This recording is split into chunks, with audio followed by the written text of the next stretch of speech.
오늘 함께 하실 하나님의 말씀은 예레미야서 27장 1절에서부터 11절까지 말씀드리겠습니다. 예레미야서 27장 1절에서 11절까지 말씀입니다. 자, 한 절씩 교독합니다. 유다의 왕 요시아의 아들 여호야김이 다스리기 시작할 때에 여호와께서 말씀으로 예레미야에게 임하시니라.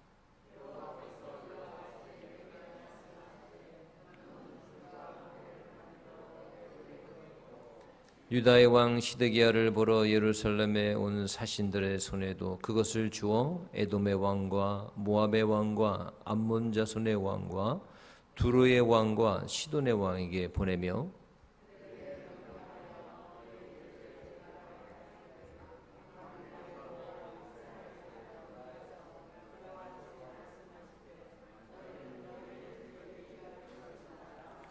나는 내 큰 능력과 나의 쳐든 팔로 땅과 지상에 있는 사람과 짐승들을 만들고 내가 보기에 옳은 사람에게 그것을 주었노라.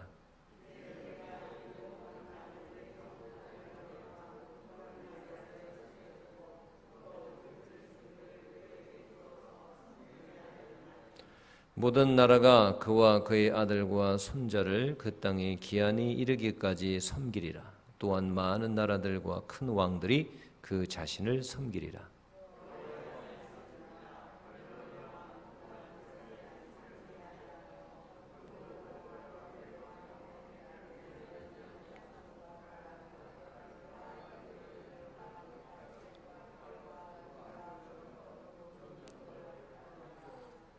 너희는 너희 선지자나 복술가나 꿈꾸는 자나 술사나 요술자가 이르기를 너희가 바벨론의 왕을 섬기게 되지 아니하리라 하여도 너희는 듣지 말라.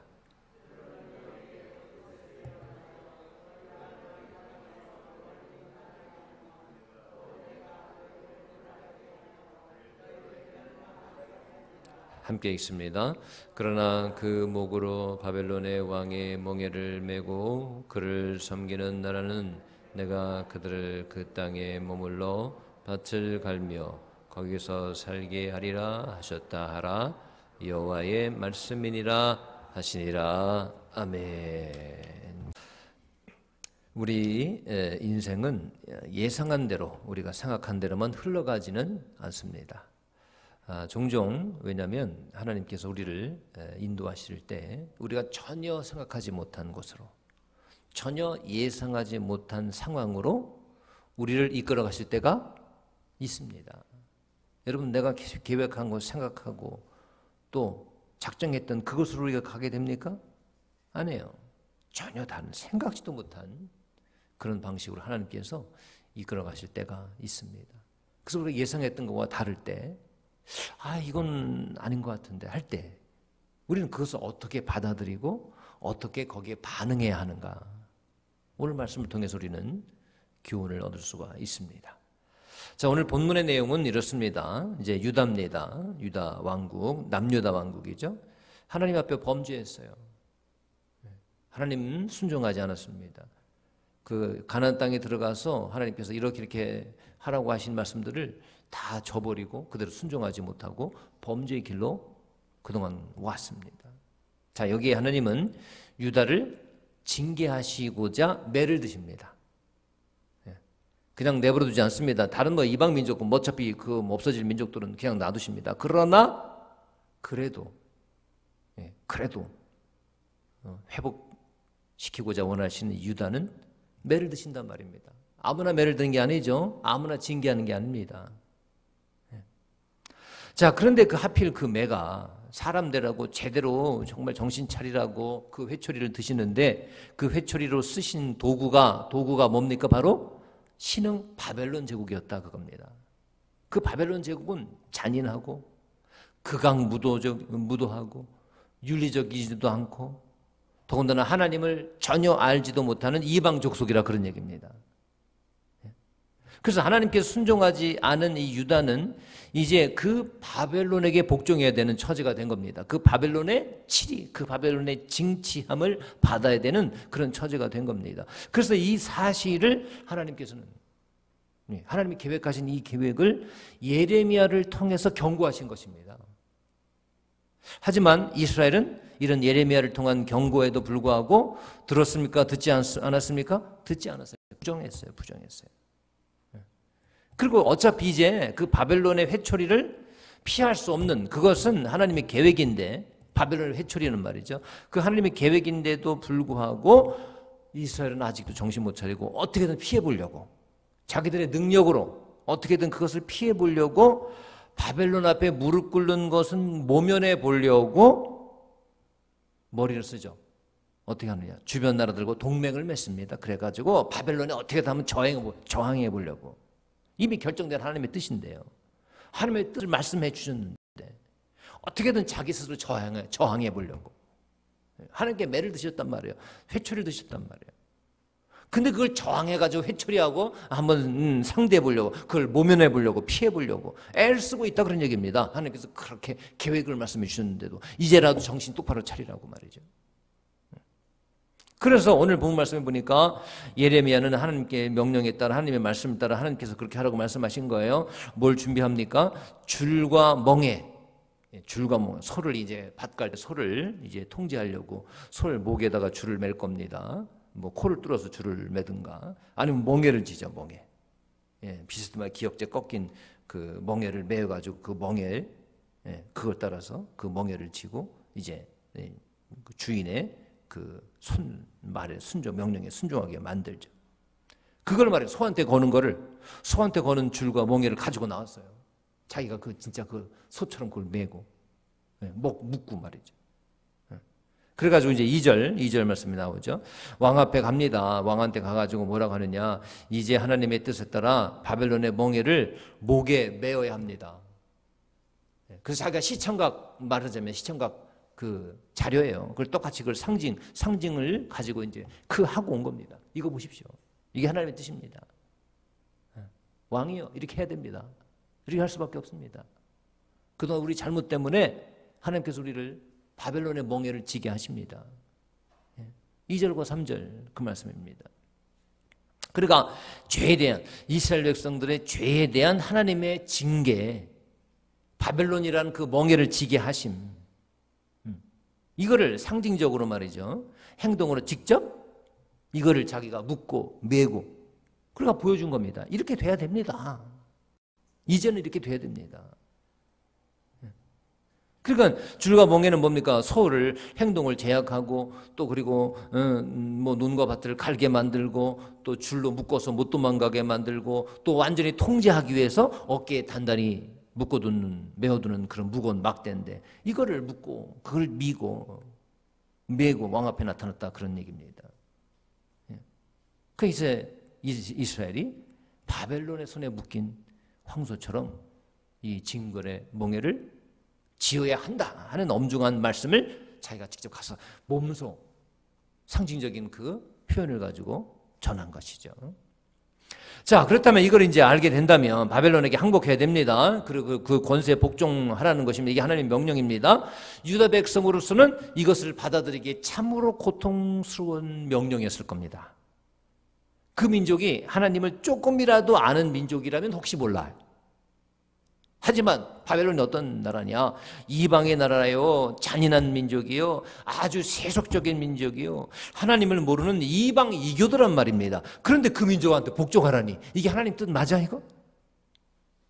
더군다나 한술 더 뜹니다. 8절 말씀 보세요. 8절 말씀 보시면, 만약에 바벨론에 느부갓네살을 섬기지도 않고 그 멍에를 매지 않으면 어떻게 벌하시겠다는 겁니까? 칼과 기근과 전염병으로 그 민족을 벌하시겠다는 거예요. 이거 완전히 하나님 바벨론 편 아닌가? 이거 누구 편이에요, 하나님께서? 근데 바벨론이 하나님을 조금이라도 아는 민족이면 모르는데 정말 잔인한 민족이거든요. 정말 세속적인 민족이거든요. 그게 바벨론 편인가? 어떻게 바벨론을 들어서 우리를 치신다는 거야? 이렇게 생각될 수 있어요. 그래서 아마 그 명령을 정말 받아들이기 힘들었을 거예요. 믿어지지가 않았을 겁니다. 하나님의 뜻으로 이해하지 못했을 거예요. 하지만 하나님의 말씀으로, 하나님의 뜻으로 무언가를, 계획을, 질서를 정하시면 그것을 그대로 따르는 것이 믿음입니다. 우리가 이해하기보다는 여러분 이해가 안 될 때가 있죠. 이해하려고 애쓰기보다는 먼저 믿는 겁니다. 믿음으로 그것을 받아들이고 그리고 나면은 그제서야 이해가 되는 거죠. 하나님께서 눈을 열어주셔서 하나님의 뜻을 보여주셔요. 온전히 이해가 됩니다.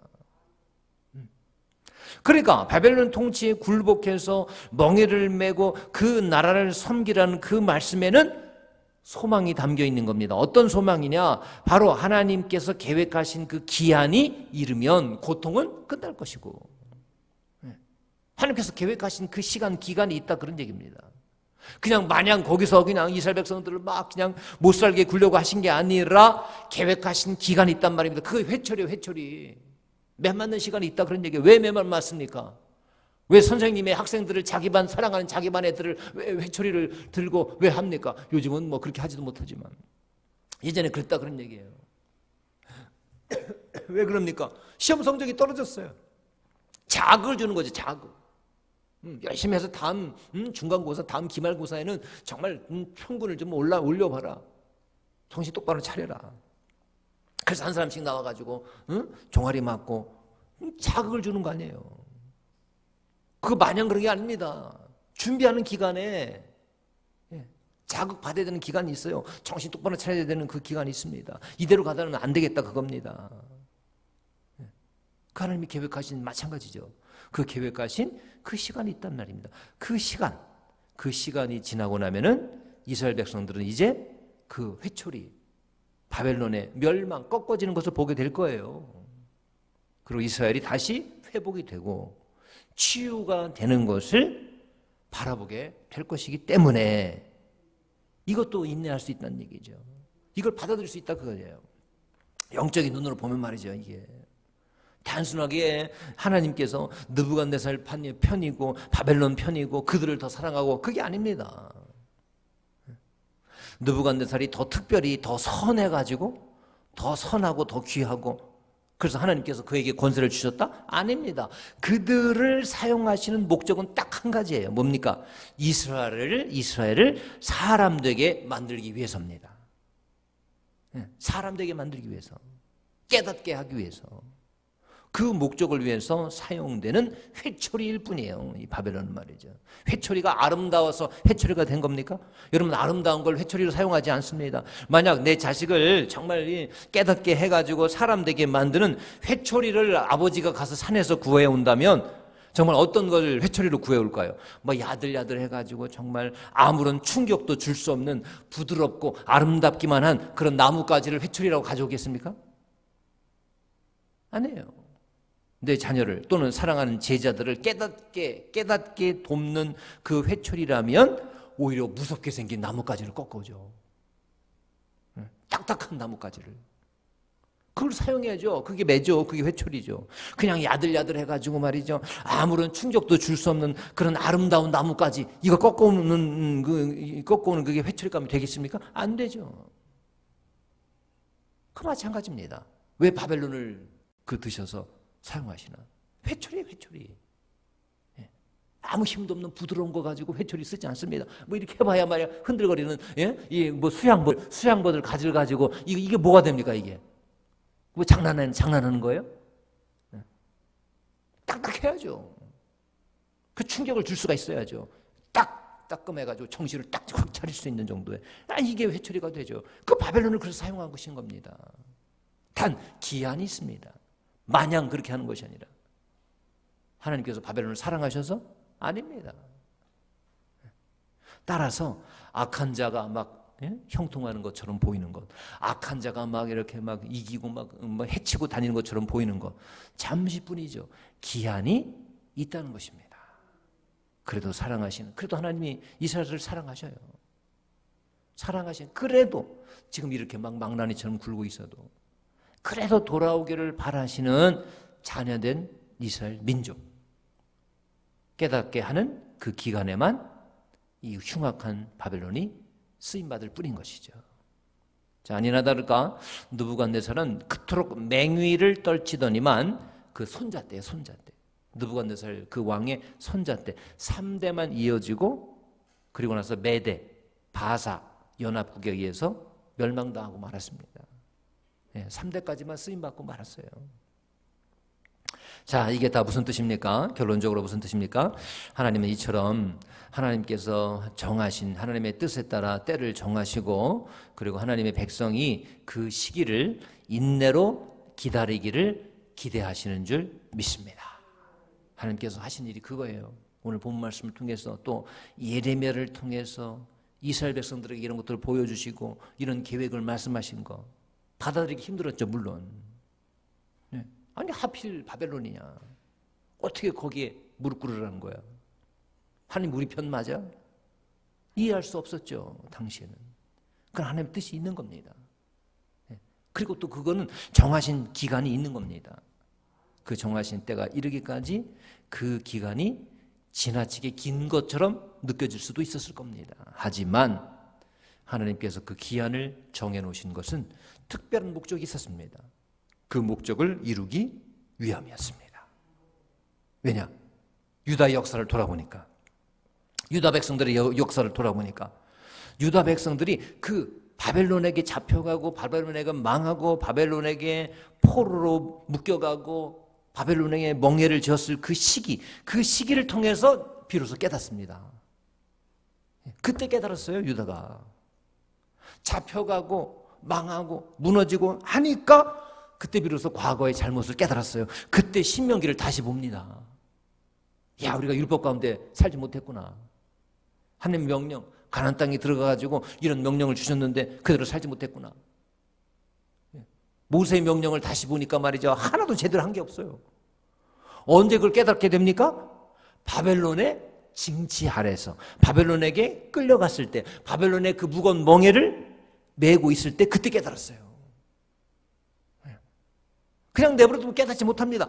매질을 해가지고 말이 충격을 딱 줘야, 아, 이거 안 되겠구나, 정신 똑바로 차려서 공부해야 되겠구나, 그 깨달아요. 그래서 말이죠, 솔직히 뭐 이거 뭐 해서는 좀 그렇지만은, 그렇게 하면 매질을 하고 말이죠, 한번 종아리를 맞고 책상에 올라가가지고 애들을 한번 그렇게 한번 딱 해놔야 그 다음에 성적이 올라갑니다. 그 다음에 성적이 올라가요. 그냥 이쁘다 잘한다 내두면 아이들이 합니까? 맨날 반에 맨날 전체에서 꼴찌에 우리 반이. 그래서 또 이거 하잖아요. 물론 그게 이제 과하거나 또 막 자기 개인적인 말이죠, 이거 갖고 하면 안 되지만 정말 사랑하는 마음으로 그런 선생님들 있잖아요. 그 올라가요, 성적이. 마찬가지죠. 우리 하나님도 이스라엘 백성들 언제 정신 차리게, 왜? 충격을 줘야 되거든요. 아이고 이쁘다 이것만 가지고 안 됩니다. 이쁘긴 뭐가 이뻐요, 못하고 있는데. 공부도 안 해가지고 맨날 지질이 막 떨어지고 있는데 성적이.